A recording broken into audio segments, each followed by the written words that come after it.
Si nenek ini langsung ngambil gelas, ditawarkan, ayo minum jamu dulu, minum. Akhirnya Agni ini jadi ketakutan. Terus setelah Agni ini takut, dia nggak mau apa-apa, jamu ini disiramkan ke wajah Agni. Ceritanya hampir sama seperti yang dialami Agni. Ada sosok ibu-ibu tua, dia tiba-tiba datang nyuruh si anak ini pindah. Woi lapo turunin kene, ayo ngalih. Nah, sedangkan si anak yang disuruh pindah ini sama sekali nggak bisa bahasa Jawa. Siapa? Tolong dong lampunya, tolong lampunya. Ternyata ada sosok kakek-kakek. Sosok kakek-kakek ini nggak punya gigi, tapi beliau ini ketawa. Ternyata kakek-kakek ini mainin senter. Senter itu diarahkan ke wajah Agni.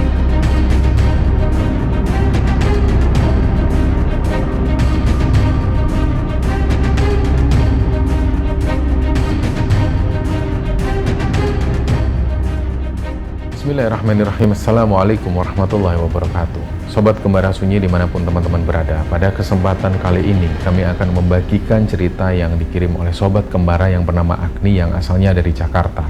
Sebelum kita masuk ke ceritanya, untuk teman-teman yang nonton tayangan ini dan belum subscribe, jangan lupa untuk subscribe lebih dulu agar channel Kembara Sunyi ini lebih berkembang lagi dan kami lebih bersemangat lagi dalam membuat konten-konten terbaru di Kembara Sunyi.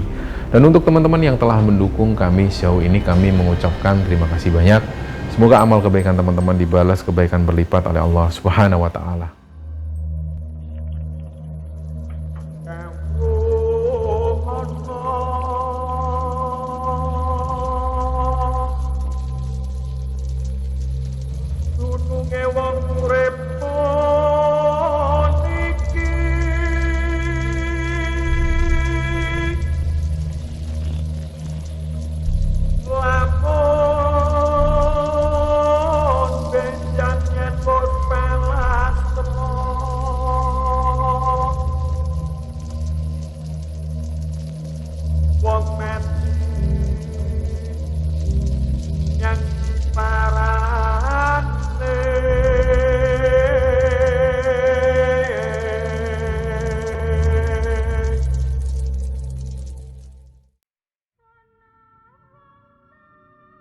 Cerita kali ini teman-teman, cerita ini dibagikan oleh Sobat Kembara yang bernama Agni yang asalnya dari Jakarta. Sebelum kita masuk ke ceritanya, jadi untuk sekedar pengantar pada cerita ini, sebelumnya kami mengucapkan terima kasih kepada Mbak Agni yang sudah membagikan ceritanya di Kembara Sunyi, karena bagaimanapun juga teman-teman, Mbak Agni ini sudah mau membuka tentang keburukan-keburukannya di masa lalu, dan beliau ini rela membagikannya kepada Sobat Kembara yang nonton tayangan ini. Harapannya supaya teman-teman semua ini bisa mengambil hikmah dan bisa mengambil pelajaran lah dari cerita Mbak Agni. Jadi Mbak Agni ini dulu pernah masuk di sebuah rehabilitasi narkoba. Nah, bagaimana sampai Mbak Agni ini bisa terjebak di lingkaran narkoba itu? Agni ini ingat betul waktu itu dia masih SMA. Dia mengakui bahwa waktu itu dia bergaul dengan lingkungan yang salah. Jadi teman-temannya ini rata-rata itu semua doyan mabuk, dan pada saat itu dia sudah kenal yang namanya narkoba. Sementara di rumah, Agni ini hidupnya berkecukupan, bahkan bisa dikatakan berlebihan. Jadi yang dilakukan oleh orang tua Agni, mereka selalu ngasih uang, sementara bapaknya sendiri itu jarang punya waktu bersama. Bahkan menurut Agni sendiri ini, dia itu bahkan jarang sekali ngobrol dengan bapaknya. Sampai-sampai ketika bapaknya ini pulang, dia mau ngobrol itu segan, kayak dia bertemu dengan orang lain. Nah, mungkin inilah yang menurut Agni, dia akhirnya mencari hiburan di luar, karena dia di rumah nggak merasa nyaman. Dan pada akhirnya ketika dia di luar, dia bertemu dengan lingkungan yang salah, dan dia pun terjebak di lingkaran narkoba ini. Sampai suatu ketika pas tahun 2010, dia ini lulus SMA. Sementara pergaulannya masih dengan orang-orang ini, masih dengan teman-temannya yang di masa-masa itu. Nah, bapaknya ini sempat memaksa Agni untuk kuliah, tapi dia nggak mau. Agni beralasan dia ingin membuka bisnis sendiri bersama teman-temannya. Nah, sebenarnya ini cuma dalih. Agni sama sekali nggak berkeinginan untuk membuka usaha, dia hanya ingin senang-senang menghabiskan uang, menikmati masa mudanya waktu itu. Jadi ketika dia minta ke bapaknya, "Pak, aku butuh modal sekian," bapaknya langsung transfer, nggak pakai omong. Katakan waktu itu Agni butuh uang sekitar 20 juta, bapaknya transfer sekitar 30 juta. Nah, ini pun nggak sampai lama, uang ini habis, dia minta lagi ke papanya tanpa pikir panjang transfer uang lagi. Jadi, uang yang begitu banyak yang dimiliki Agni di masa-masa muda itulah yang membuat dia ini sering pesta. Setiap malam dia habiskan uang sekitar 2-3 juta hanya untuk sekedar pesta. Nah, puncak-puncaknya di sekitar tahun 2011 awal, di sekitaran bulan Februari waktu itu, Agni dan teman-teman ini ketangkep. Mereka digerebek di sebuah rumah kontrakan yang ada di Bilangan, Jakarta Selatan. Dan pada saat itu mereka semua digiring ke kantor polisi. Nah, singkatnya, Agni dan teman-temannya ini kemudian dikembalikan ke orang tua dan mereka dipaksa harus masuk rehabilitasi narkoba ini. Jadi mereka dipencar. Nah, Agni sendiri, dia masuk ke sebuah rehabilitasi narkoba yang kita tidak sebutkan nama dan juga lokasinya. Di sana dia itu bertemu dengan keluarga baru lah istilahnya. Disinilah kemudian titik balik kehidupannya Agni. Dia menyadari bahwa selama ini yang dilakukan itu salah. Selain itu juga Agni ini berusaha terus minta maaf ke papanya. Tapi pada saat itu papanya belum mau ketemu Agni. Jadi inilah titik terberat dalam hidup Agni. Nah, selain ini juga ternyata inilah untuk pertama kalinya Agni itu sering mengalami kejadian-kejadian horor dan mistis. Baru di tempat rehabilitasi narkoba ini. Jadi di lingkungan itu ada sebuah rumah besar. Di depan itu ada sebuah taman dan ada kolam. Masuk ada sebuah ruang tamu yang cukup besar. Terus kemudian ada beberapa kamar. Jadi seperti rumah tapi rumah ini besar. Nah, Agni ini kamarnya itu kebetulan dekat sekali dengan dapur. Di sanalah dia tinggal seorang diri dan di kamar itu ada jendela kaca ukurannya cukup besar yang langsung menghadap ke taman. Nah, daerah yang ditinggali Agni ini, tempat rehabilitasi narkoba ini adalah lingkungan yang sepi. Jadi perumahan ini sepi sekali, terutama di malam hari. Nah, malam itu kira-kira Agni ini sudah di sana sekitar hampir 6 harian. Baru untuk pertama kalinya dia mengalami kejadian yang aneh banget. Malam itu Agni ini sudah tidur. Dia tidur pulas, nyaman banget, suasananya sejuk. Tiba-tiba dia ini dibangunkan ibu-ibu. Usia ibu-ibu ini sudah tua, sekitar 60 tahunan. "Neng, mau beli jamu, Neng." Nah, Agni bangun. Awalnya dia heran loh, kok ada ibu-ibu penjual jamu masuk ke sini? Padahal masuk di rumah itu aja nggak boleh, kok sampai dia masuk ke kamar? Ini yang bukain pintu kamar siapa? Dia sempat berpikir seperti itu, tapi karena kondisi dia baru bangun tidur, jadi si Agni ini cuma ngelihat ibu-ibu ini. Beliau ini pakai busana Jawa, jadi pakai kebaya Jawa, rambutnya itu disanggul ke belakang. Terus beliau pakai sewek batik. Nah, beliau ini gendong jamu sambil menawarkan jamunya. "Neng, beli jamu, Neng." Terus Agni ini bingung, "Enggak, Bu. Saya nggak minum jamu, saya nggak pernah minum jamu." "Sudah diminum dulu, yang mana? Pilih." Tapi sekali lagi Agni bilang, "Enggak, Bu. Saya nggak minum jamu, saya nggak pernah minum jamu, nggak suka. Sudah diminum dulu." Lah, si nenek-nenek ini semakin keras menawarkan ke Agni, kayak maksa banget. Agni sekali lagi bilang, "Enggak, Bu. Saya nggak minum jamu." Si nenek ini langsung ngambil gelas, ditawarkan, "Ayo minum jamu dulu, minum." Akhirnya Agni ini jadi ketakutan. Terus setelah Agni ini takut, dia nggak mau apa-apa, jamu ini disiramkan ke wajah Agni. Sampai Agni itu raut wajahnya ini basah semua. Dan dia bisa mencium rempah-rempah jamu itu. Nah, secara bersamaan, sosok nenek-nenek ini hilang, nggak tahu kemana. Hilangnya seperti apa juga nggak tahu. Dia langsung cek pintu kamar. Nah, pintu kamar ini dalam keadaan terkunci. Dia pun langsung memanggil petugas jaga waktu itu. "Pak, kok Gimana ceritanya kok ada ibu-ibu tukang jamu masuk ke kamar saya? Lah petugas jaga ini pun kaget. Loh kok bisa mbak? Ya makanya saya tanya, kok bisa ada penjual jamu masuk ke kamar saya? Nggak tahu mbak, nggak mungkin ada yang bisa masuk ke sini. Ya tapi saya ngalamin ini, gimana? Ya udah mbak, lapor ke pengasuhnya aja. Dipanggilkanlah ke pengasuhnya. Waktu itu sang pengasuh ini sudah tidur. Dia bangun menemui Agni. Kenapa Mbak Agni? Ini Bu, saya tadi ini sudah tidur. Tiba-tiba ada ibu-ibu penjual jamu masuk ke kamar saya. Saya nolak. Terus dia ini nyiram jamunya ke wajah saya. Jadi pas waktu Agni ngomong ke ibu pengasuhnya itu, wajah Agni ini masih basah. Dan ibu pengasuh ini juga heran kenapa bisa ada kejadian semacam ini. Karena waktu itu si ibu-ibu pengasuh ini belum ada jawaban dan memang nggak tahu kenapa kok ada kejadian seperti ini. Dia pun akhirnya menyuruh Agni malam itu tidur bersama temannya. Akhirnya singkat cerita, pagi itu dia bangun beraktivitas lagi. Nah kira-kira 2 minggu setelah itu, Agni ini dipanggil sama ibu pengasuhnya. Mbak Agni, setelah Mbak Agni ngalamin kejadian itu, didatengin ibu-ibu penjual jamu, saya cari informasi. Jujur saya baru jaga di sini ini mulai tahun 2007.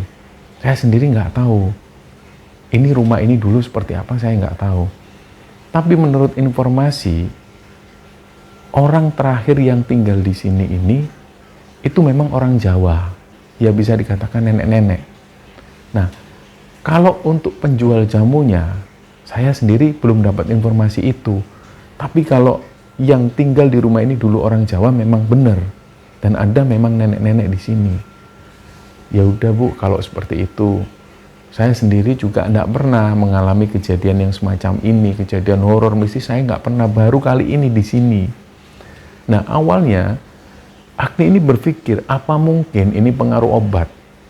Jadi ada kontradiksi di dalam dirinya.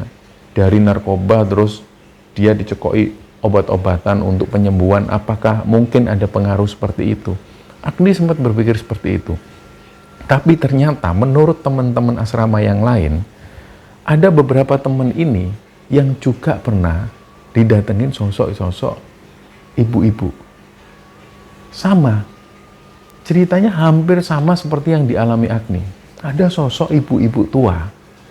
Dia tiba-tiba datang nyuruh si anak ini pindah. Woi lapo turunin kene, ayo ngalih. Nah sedangkan si anak yang disuruh pindah ini sama sekali nggak bisa bahasa Jawa. Akhirnya di situ dia cuma terbengong ngelihat si ibu-ibu ini. Ini ibu-ibu siapa? Terus dia ngomong apa? Dia tahu kalau ibu-ibu ini ngomong bahasa Jawa, tapi dia sendiri nggak tahu artinya apa. Barulah keesokan harinya dia mau cerita ke temennya, dia takut. Nah, untuk pertama kalinya dia cerita ke Agni karena si anak ini merasa Agni juga mengalami kejadian horor yang sama. Nah, ternyata semua itu hampir mengalami kejadian yang sama, tapi mereka nggak pernah speak up. Mereka diem. Mereka nggak mau, penghuni-penghuni asrama yang lain ini juga takut. Akhirnya setelah Agni ini ngomong di sebuah pertemuan, satu persatu dari mereka ini mulai ngomong, ya, saya juga sama kok Mbak, aku juga pernah ngalamin itu, dengan kejadian yang berbeda-beda. Nah kira-kira 2 bulan pada saat Agni tinggal di asrama itu, Agni ini mengalami kejadian aneh lagi. Malam itu ceritanya, mereka ini habis kumpul-kumpul di sebuah ruangan aula. Ada yang main gitar, ada yang makan-makan. Waktu itu sessionnya session bebas, session curhat dan session ngobrol. Nah kira-kira jam 10 malam, satu persatu dari mereka ini tidur. Ada yang kembali ke kamar, ada juga yang tiduran di sana, sudah ada tikar di sana. Agni sendiri waktu itu lagi main gitar. Sampai jam 11:30 dia kemudian tertidur. Gitar ini masih dipegang. Jadi dia ketiduran sambil bawa gitar. Tiba-tiba nggak tahu jam berapa, dia kebangun karena ada cahaya yang menyorot ke wajahnya. Nah, sampai dia ini silau. Loh, siapa? Tolong dong lampunya, tolong lampunya. Ternyata ada sosok kakek-kakek. Sosok kakek-kakek ini nggak punya gigi, tapi beliau ini ketawa. ternyata kakek-kakek ini mainin senter. Senter itu diarahkan ke wajah Agni. Jadi akhirnya Agni ini bingung loh. Bapak siapa? Pak, tolong Pak, senternya Pak. Si bapak ini sambil terus ketawa. Lah akhirnya karena Agni ini bingung, ini orang siapa? Dia pun akhirnya jalan menuju ke kamarnya. Pas waktu dia masuk kamar, Agni ini heran loh. Perasaan tadi aku ketiduran itu sambil bawa gitar. Gitarnya, kenapa pas aku tadi bangun kok nggak bawa gitar? Itu keanehan kedua. Terus Agni mulai berpikir, itu tadi bapak-bapak itu siapa? Kenapa kok ketawa kayak gitu sambil mainin senter? Nah, keesokan harinya dia tanya ke teman-temannya yang terutama mereka yang waktu itu tidur di aula. Dia tanya ke satu teman. Ada teman cowok di situ, dia tanya, "Kamu kemarin tidur sini kan malam itu?" "Iya, kenapa Kak?" "Kamu lihat aku nggak? Aku masih pegang gitar." "Iya, sampai kakak tidur aku masih ngeliat kok, kakak masih pegang gitar." Lah waktu itu aku dibangunin sama kakek-kakek, dia mainan senter. Terus si temennya ini ketawa. "Iya Kak, itu bukan manusia Kak." "Hah, maksudmu?" "Iya, aku sering juga ketemu si bapak itu. Dia itu emang usil, nggak tahu itu siapa. Orang-orang sini ini nggak ada yang tahu, pengasuh pun juga nggak pernah tahu itu siapa." Nah, sejak kejadian itu, akhirnya Agni ini jadi semakin dekat dengan teman-temannya. Jadi berjalannya waktu, Agni mulai sering mengalami kejadian-kejadian yang aneh di asrama itu. Nah, kira-kira waktu itu Agni sudah berada di sana sekitar 6 bulan. Ceritanya ada acara pertemuan dengan keluarga. Jadi keluarga mereka berkunjung ke sana, mereka berbagi makanan, mereka ngobrol. Tiba-tiba Agni melihat ada sosok anak perempuan usianya ini sekitar 7 tahun lah. Nggak tahu ini dari keluarga mana. Tapi si perempuan ini, si anak ini aneh. Wajahnya pucat, rambutnya pendek segini. Dia ini dari sejak awal datang, dia selalu ngelihat ke arah Agni. Jadi ini tentu mengundang perhatian Agni. Ini kenapa sih anak kok ngeliatin aku terus? Jadi akhirnya Agni memandang ke si anak ini. Terus yang membuat Agni ini heran dengan tampilan anak ini, wajahnya itu pucat. Pucat banget, kayak dia ini sakit. Terus dia perhatikan, ini keluarga siapa? Ternyata keluarga salah satu teman Agni yang tinggal di asrama itu. Agni sendiri juga belum terlalu kenal dengan si perempuan ini. Dia pun mendekat ke perempuan ini, dia kenalan. "Hei, nama aku Agni, namamu siapa?" "Kita belum kenalan." "Aku Mira." "Oh Mira." "Mir, itu adikmu, cewek itu." Terus Mira heran, "Yang mana ya?" "Yang kesini cuma ibu sama tanteku." "Yang mana ya Kak?" "Aku sudah nggak punya adik." "Itu yang tadi datang sama ibumu?" "Enggak, aku sudah nggak punya adik Kak. Adikku sudah meninggal 1 tahun yang lalu." Terus Agni bingung. Loh, terus yang ikut sama ibumu itu siapa? "Dia perempuan, usianya 7 tahun, rambutnya segini, wajahnya pucat.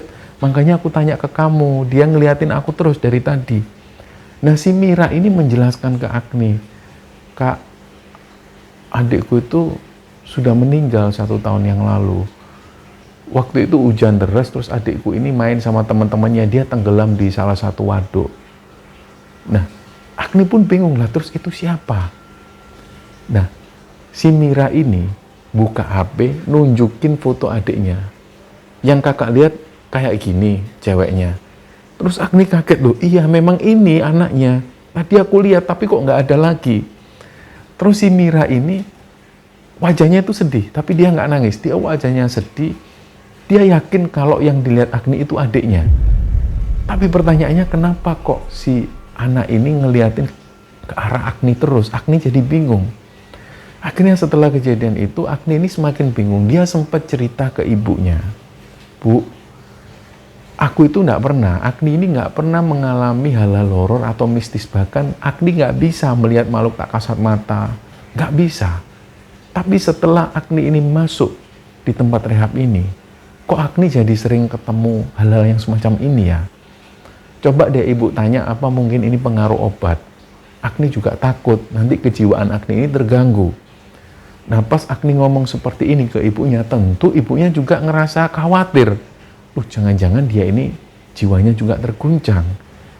Kan banyak cerita-cerita orang yang pernah memakai narkoba, bahkan sampai dia ini dalam tahap yang sakau atau ketergantungan, dia pasti mengalami halusinasi semacam itu. Ibunya juga khawatir. Tapi ketika konsultasi dengan dokter dan juga beberapa pengasuh di sana, mereka menyatakan enggak. Bisa jadi yang dialami Agni itu memang dia punya penglihatan yang lain. Dia memang bisa melihat makhluk tak kasat mata. Tapi mungkin selama ini Agni tidak menyadari hal itu. Akhirnya ditelisik lagi ke belakang. Menurut Agni, selama ini memang dia sering melihat makhluk-makhluk aneh. Tapi dia sendiri nggak pernah merasa takut. Karena yang dilihat oleh Agni ini ya dianggap dia manusia biasa. Akhirnya Agni mundur ke belakang. Dia ingat lagi kejadian waktu dia ini masih duduk di bangku kelas 1 SMA. Waktu itu dia pernah pulang dugem, malam hari sekitar jam 1:30. Dia lewat masuk ke perumahannya, karena perumahannya ini ditutup portal. Jadi dia diantar sama teman-temannya persis di depan portal itu. Dia jalan, dia merunduk, menghindari portal itu, terus dia jalan sendirian.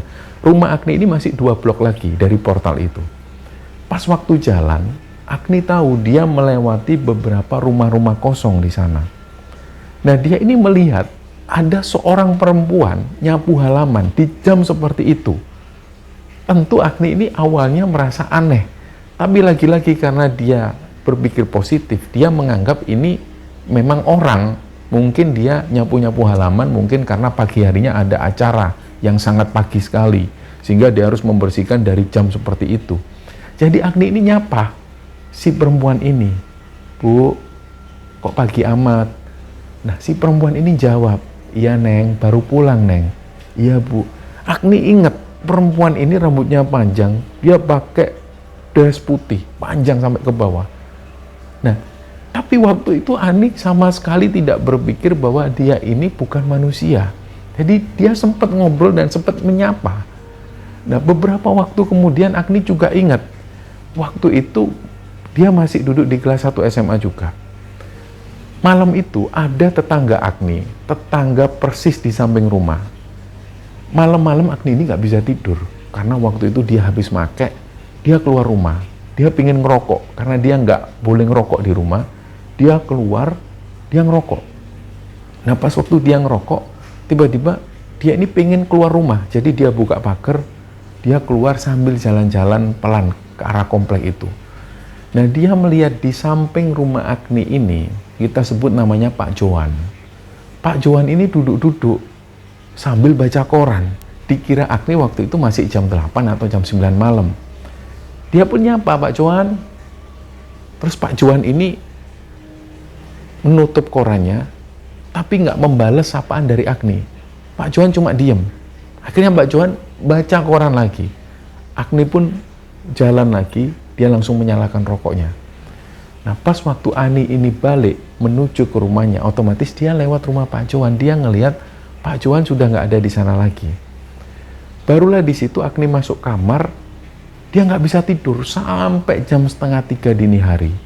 Tiba-tiba jam 2:30 dini hari itu dia mendengar kok banyak orang nangis, banyak orang yang keluar, pokoknya ribut lah di luar. Dia pun keluar, dia nengok dari arah balkon, dia ngeliat di rumah Pak Johan itu, anak Pak Johan ini sudah kebingungan kayak nyari sesuatu.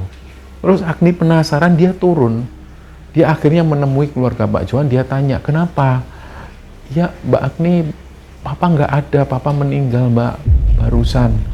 Innalillahi wa inna ilaihi raji'un. Singkatnya, pagi itu Pak Johan ini dimakamkan. Nah, menurut keterangan anak Pak Johan, pas Agni ngomong bahwa malam itu dia sempat ketemu Pak Johan baca koran di luar, anaknya nggak percaya.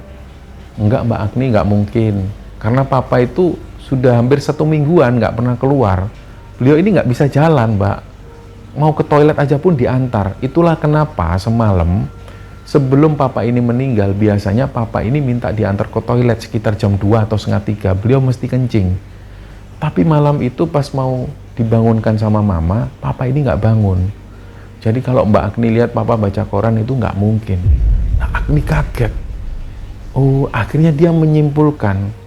Jadi pada saat itu Agni mulai berpikir sebenarnya dia ini bisa melihat hal-hal yang tidak kasat mata sudah lama. Nah, setelah dia ini menyadari bahwa Agni ini bisa melihat makhluk yang tak kasat mata, dia mulai mempersiapkan diri.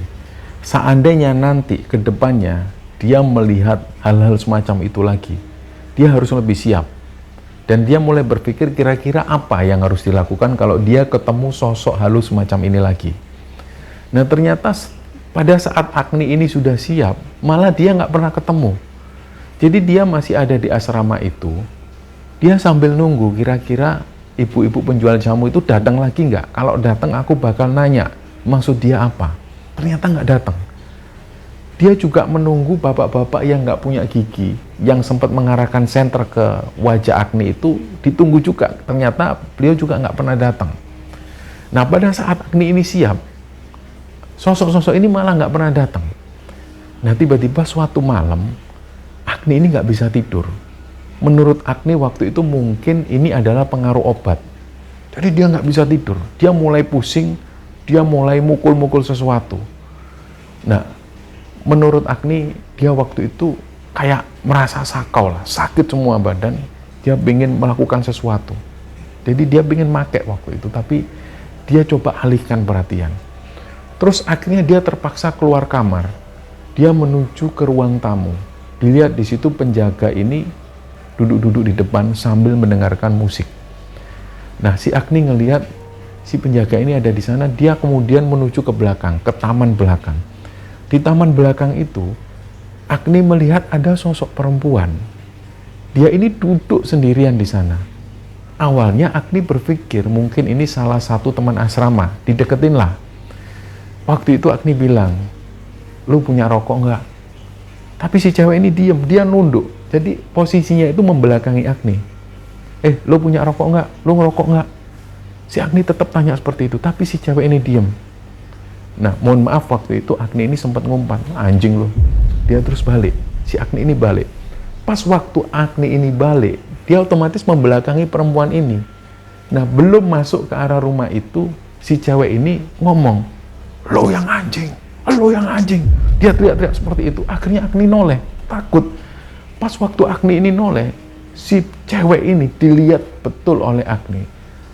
Sosoknya itu rambutnya acak-acakan. Matanya itu benar-benar menunjukkan kemarahan. Dia itu sambil agak jongkok seperti ini. Dia sambil marah ke Agni sambil mengumpat, "Lo yang anjing, lo yang anjing." Lah, Agni ketakutan, dia masuk. Begitu dia masuk kamar, dia ingat-ingat lagi. Itu anak kamar nomor berapa ya? Kok nggak pernah lihat? Itu siapa? Dia kemudian berpikir, ini siapa tadi cewek ini tadi? Terus karena Agni ini sudah siap sebelumnya, dia sudah berpikir kalau sampai ketemu sosok-sosok seperti ini lagi, dia akan tanya, dia akan coba melawan. Akhirnya dia beranikan diri, dia keluar kamar lagi, dia menuju ke taman belakang. Ternyata sosok perempuan ini nggak ada lagi. Akhirnya Agni pun jalan pelan, dia menuju ke kamarnya. Nah, tiba-tiba pas waktu Agni ini mau masuk kamar, dia melihat mas-mas yang jaga di depan rumah itu, yang tadinya duduk-duduk, tiba-tiba di atas mejanya, itu ada cewek ini yang duduk. Dan si mas-mas penjaga ini nggak tahu bahwa ada sosok cewek yang duduk di meja itu. Terus Agni ini diem. Nah, anehnya sosok cewek ini, dia itu kepalanya mengarah ke arah Agni sambil dia itu tersenyum. Kayak dia ini ngece. Kayak dia mau menunjukkan, kamu nggak bisa ngapa-ngapain kan ke aku. Nah, dari situlah Agni ini maju mundur. Dia mau maju ke sana, atau dia mau masuk ke dalam kamarnya. Jadi dia ragu-ragu. Akhirnya setelah beberapa detik dia berpikir, dia memutuskan untuk mendekat ke arah sosok perempuan ini. Begitu dia mendekat, jadi yang ada dalam pandangan mata Agni ini, si cewek ini tiba-tiba kabur terus menghilang. Jadi pandangannya itu kabur, kayak ngeblur. Cewek yang tadinya jelas dilihat oleh Agni ini ngeblur, terus kemudian hilang. Nah, si Agni ngomong ke mas-mas penjaga ini, "Mas, kamu tadi nggak ngerasa apa di depanmu itu ada sosok cewek?" Terus si mas-mas ini kaget, "Ah, yang bener Mbak, jangan nakut-nakutin Mbak." "Iya, dia tadi duduk di depanmu persis, aku lihat." Lah, si mas-mas ini sama sekali nggak melihat kehadiran sosok perempuan ini. Akhirnya di situ si mas-mas ini cuma cerita, "Iya Mbak, kalau saya sih sering ngelihat sekelebatan, tapi kalau ngelihat wujudnya asli nggak pernah. Dia itu seringnya nongkrong di taman belakang itu loh Mbak. Nah, si mas-mas penjaga ngomong seperti itu. Oh ya udah, aku cuma mau ngomong itu aja. Agni pun balik ke kamar. Pas waktu Agni ini balik ke kamar, dia memutuskan untuk tidur, tapi dia susah tidur. Dilihatnya waktu itu sudah jam 2:30 dini hari. Dia akhirnya membalikkan badannya menuju ke arah tembok. Nah, pas Agni ini coba untuk tidur, tiba-tiba kasurnya ini terasa kalau ada yang dudukin. Jadi ada yang goyang. Terus Agni ini buka mata, dia ngelihat ternyata ada sosok ibu-ibu penjual jamu yang kapan lalu itu ditemui oleh Agni. Si ibu-ibu penjual jamu ini duduk persis di ujung kakinya Agni, duduk di kasur itu.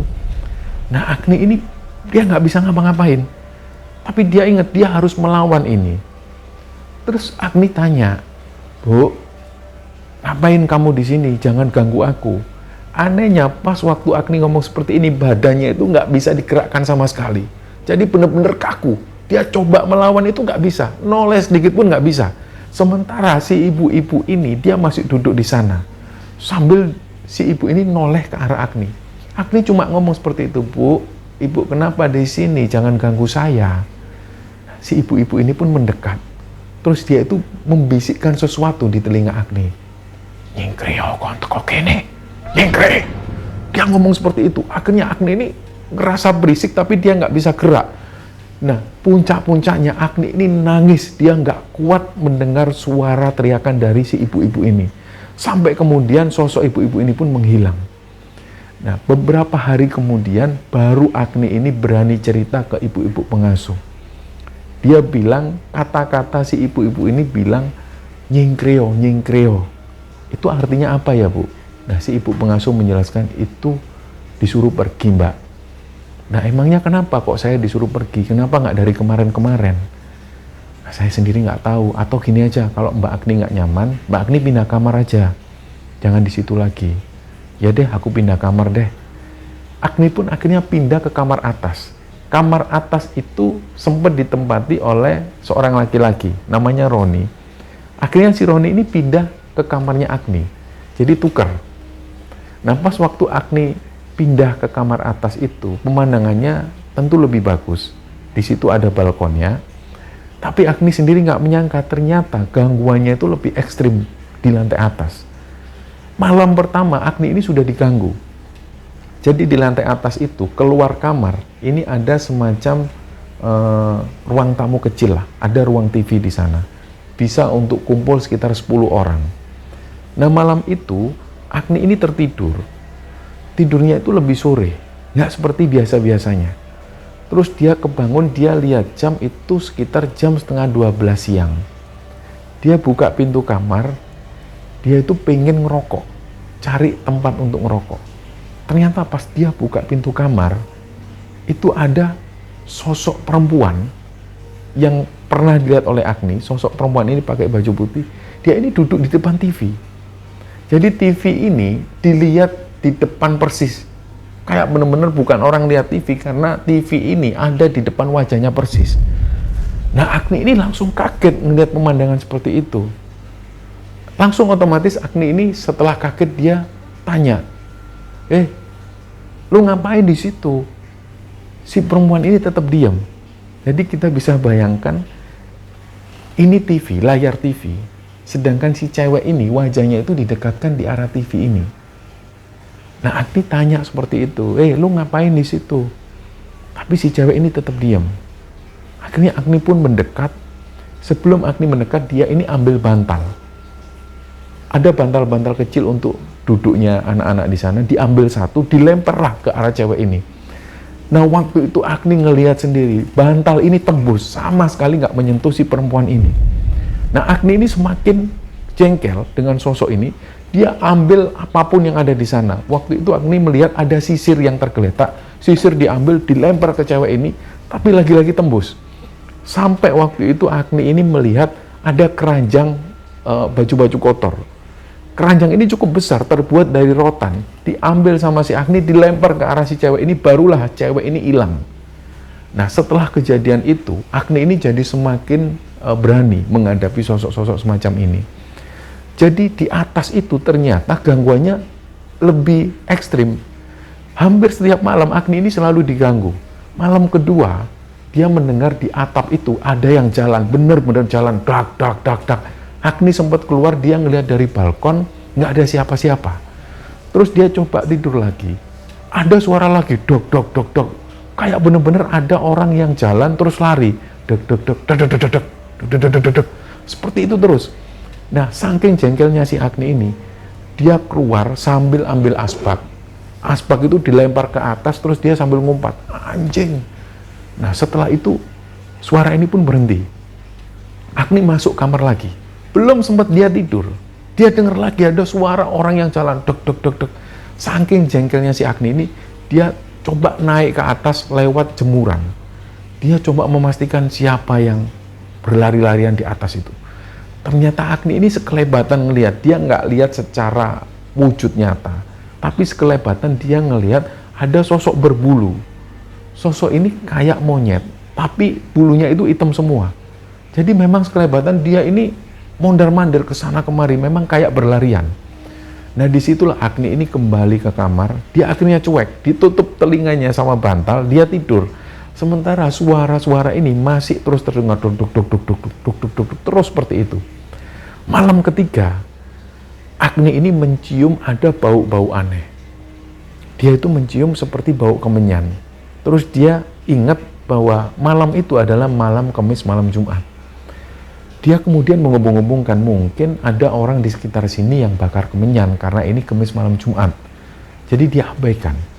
Tiba-tiba aroma kemenyan ini kayak benar-benar menyengat ke arah hidungnya Agni. Sampai waktu itu dia sempat batuk-batuk. Dia batuk-batuk mencari asap ini nggak kelihatan, tapi baunya itu benar-benar menyengat sampai menusuk hidung. Dia saking nggak kuatnya, dia keluar kamar. Dia ngelihat kok teman-teman ini nggak ada yang keluar kamar sama sekali, kenapa kok aku aja yang ngalamin seperti ini. Nah, pas Agni keluar itulah, dia ngelihat ada sosok perempuan ini tadi. Perempuan itu menuruni tangga, tapi turunnya itu bukan turun jalan, dia ini merangkak. Nah, di sini Agni itu melihat sosok perempuan ini merangkak menuruni tangga itu hampir beberapa detik. Sampai kemudian si perempuan ini nggak kelihatan lagi dari pandangan Agni. Nah, kejadian-kejadian inilah sering banget dialami oleh Agni. Dia pun akhirnya mendapat informasi lagi dari ibu-ibu pengasuh. Ceritanya suatu ketika ibu-ibu pengasuh ini didatengin oleh salah satu warga. Beliau ini warga asli sana, tapi sudah pindah ke daerah Depok.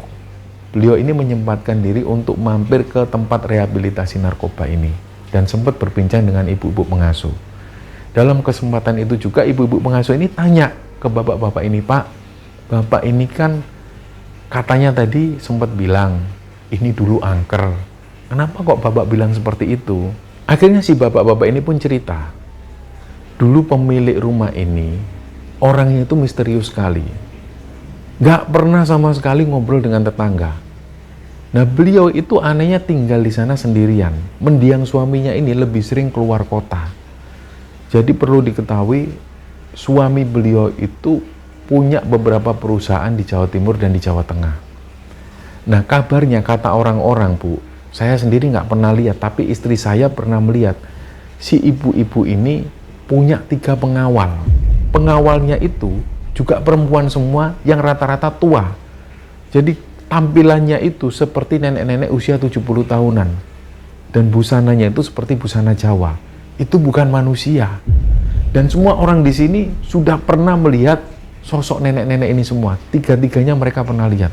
Kadang ada tetangga yang melihat beliau itu lagi nyapu, si nenek-nenek ini. Ada juga yang melihat nenek-nenek ini memanggil atau menyapa tetangga. Nah, anehnya memang ibu-ibu ini tinggal sendirian di sana. Kadang-kadang suaminya datang, itu pun nggak lama, nggak sampai sehari, suaminya pergi lagi. Suatu ketika si ibu-ibu ini dijemput oleh anak-anaknya, dibawa pulang ke Jawa Tengah dan rumah ini kosong. Sekitar hampir 1 tahun lah rumah ini dibiarkan terbengkalai. Terus nggak lama kemudian ada salah satu anaknya yang datang, terus mengumumkan bahwa rumah ini dijual. Nah, makanya ketika saya tahu rumah ini jadi tempat rehabilitasi narkoba, saya di satu sisi juga ikut seneng. Tapi di satu sisi saya juga penasaran, makanya saya tanya ke ibu, ibu kok kerasan tinggal di sini? Padahal rumah ini dulu terkenal angker. Nah, ketika si ibu-ibu ini dapat informasi seperti itu, akhirnya si ibu pengasuh ini bilang ke bapaknya, sebenarnya Pak, berarti memang benar. Ada beberapa anak-anak kami itu yang sering diganggu di sini. Tapi ketika saya ditanya, saya nggak tahu menau karena saya nggak tahu sejarah rumah ini seperti apa. Tapi setelah Bapak menginformasikan ke saya jadi tahu, ternyata itu toh sejarahnya. Tapi meskipun seperti itu, meskipun anak-anak saya ini sering diganggu, anak-anak saya ini berani-berani kok Pak semuanya. Nah si bapak ini menjelaskan lagi, Bu, itu tadi jangan diambil mentah ya Bu, ini tadi kan cuma asumsi dari tetangga-tetangga. Mereka nggak tahu kebenarannya seperti apa. Jadi ini cuma hasil kesimpulan dari masyarakat sekitar.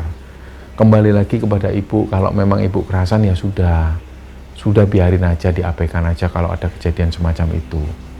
Nah, berjalannya waktu, akhirnya Agni pun mendapat informasi ini dari ibu pengasuh tersebut. Akhirnya singkat cerita, Agni ini pun bisa keluar dari tempat rehabilitasi narkoba itu. Pada saat Agni ini keluar, dia seperti meninggalkan saudara-saudaranya. Dan sampai cerita ini diturunkan teman-teman, Agni itu masih menjalin komunikasi dengan teman-temannya yang waktu itu ada di asrama. Dan ini bisa dijadikan pelajaran untuk kita semua bahwa pertemanan itu adalah pintu masuk untuk menuju ke segala pintu. Kita mau memilih ke pintu yang mana, pintu kebaikan atau pintu keburukan. Jadi memilih teman itu juga perlu, supaya kita tidak sampai terjebak di lingkaran yang salah. Nah, semoga kisah dari Agni ini bisa kita ambil hikmah dan bisa kita ambil pelajaran di dalamnya, teman-teman sekalian. Mohon maaf kalau ada salah-salah kata. Wassalamualaikum warahmatullahi wabarakatuh.